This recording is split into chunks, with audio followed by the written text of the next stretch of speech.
Sabe, existem clubes que colecionam troféus. E existem clubes que têm uma alma. Pouquíssimos no mundo conseguem misturar de uma forma tão intensa a glória, a dor e a redenção como o Liverpool. E é para desvendar essa história que a gente está aqui hoje. Uma história de um time que foi moldado tanto nas vitórias mais incríveis quanto nas tragédias mais profundas. Vamos nessa. Olha, para entender o Liverpool, é preciso entender essas 4 palavras. You'll never walk alone. Isso aqui não é só uma musiquinha de estádio não, é o hino do clube. É uma promessa, é o espírito que conecta milhões de torcedores pelo mundo. É aquele lembrete constante de que na alegria ou na dor, ninguém nunca caminha sozinho. E essa história toda começa, acredite se quiser, com uma briga de aluguel. É sério. Em 1892, o dono do estádio Anfield, um cara chamado John Holding, viu o time que jogava lá, o Everton, simplesmente ir embora por causa de uma treta. E aí, com o estádio novinho e vazio nas mãos, ele fez a única coisa que podia, fundou o próprio clube. E assim, do nada, nascia o Liverpool. O clube teve lá seus primeiros sucessos, mas foi em 1959 que o jogo virou de verdade. Chegou um homem que não ia só treinar o time, ele ia reconstruir a identidade do clube do zero. O nome dele? Bill Shankly. E com ele, nascia a Dinastia Vermelha. Pensa só, o Shankly pegou o Liverpool na 2ª divisão e simplesmente transformou tudo. Ele era um socialista convicto e levou essa ideia para o campo. O grupo é sempre maior que o indivíduo. Para ele era simples, todo mundo trabalha junto, todo mundo rala junto e todo mundo divide a glória. E foi essa mentalidade que tirou o Liverpool do limbo e botou o time no caminho para se tornar um gigante. E a genialidade do Shankly não parava na tática não, hein? Em 1964, ele teve uma sacada que mudou a cara do clube para sempre.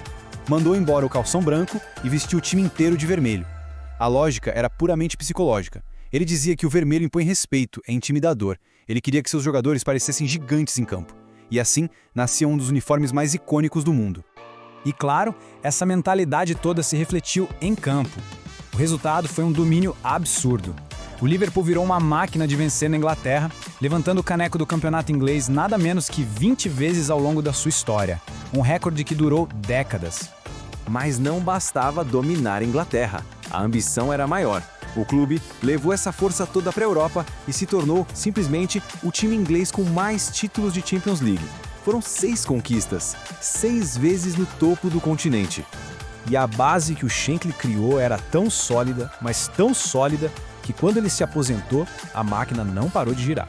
Seu assistente, Bob Paisley, assumiu e conseguiu levar o time a um nível ainda mais alto. Em 9 anos, o cara ganhou 20 troféus, incluindo 3 Champions League. Ele consolidou de vez o Liverpool como a realeza do futebol mundial.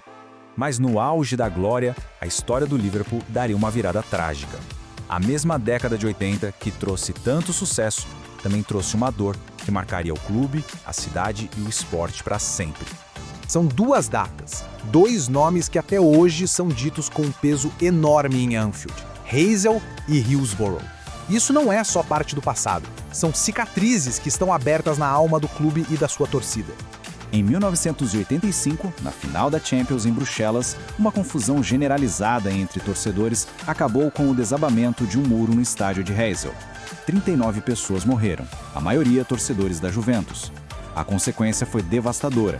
Todos os clubes ingleses foram banidos de competições europeias por 5 anos.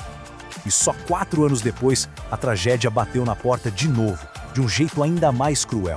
Em Hillsborough, uma falha inacreditável da polícia causou uma superlotação mortal.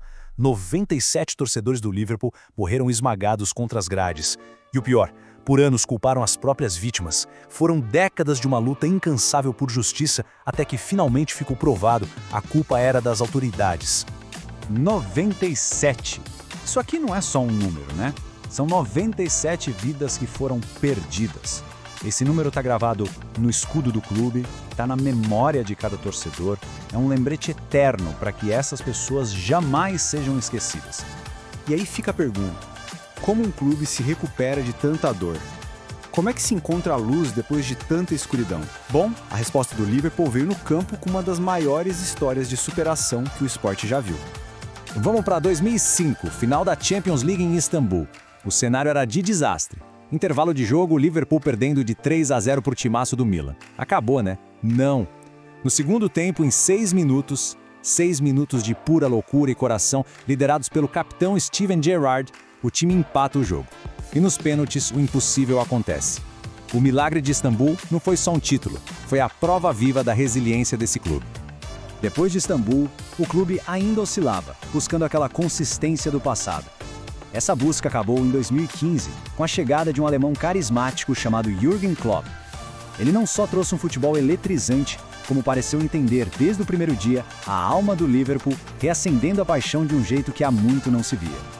E isso nos leva à redenção final, a ferida que demorou mais para fechar, 30 anos. Imagina 30 longos e sofridos anos sem ganhar o campeonato inglês. Era uma obsessão. E sob o comando de Klopp, em 2020, essa agonia acabou. A conquista da Premier League foi muito mais que um troféu. Foi um desabafo, uma libertação coletiva para toda uma geração de torcedores. Títulos, heróis, tragédias, milagres. Quando a gente olha para essa jornada, fica óbvio que a grandeza do Liverpool não se mede só pelo tamanho da sala de troféus. É uma coisa muito mais profunda, que está na identidade única do clube. A alma do Liverpool é feita de muitas partes. É o hino que une todo mundo, é o orgulho Scouse, um bairrismo tão forte que eles dizem: a gente não é inglês, a gente é de Liverpool. É a herança operária, aquela filosofia do coletivo do Shankly e, principalmente, é essa capacidade quase inacreditável de ser resiliente, forjada nas maiores adversidades que um clube pode enfrentar. E no fim, a história do Liverpool deixa essa reflexão no ar, né? O que define, de verdade, a grandeza de um clube? É a prateleira cheia de taças brilhando? Ou é a força para se reerguer das cinzas, cada vez mais forte, cada vez mais unido? A trajetória desse clube parece dizer que a glória maior talvez não seja nunca cair, mas sim sempre se levantar.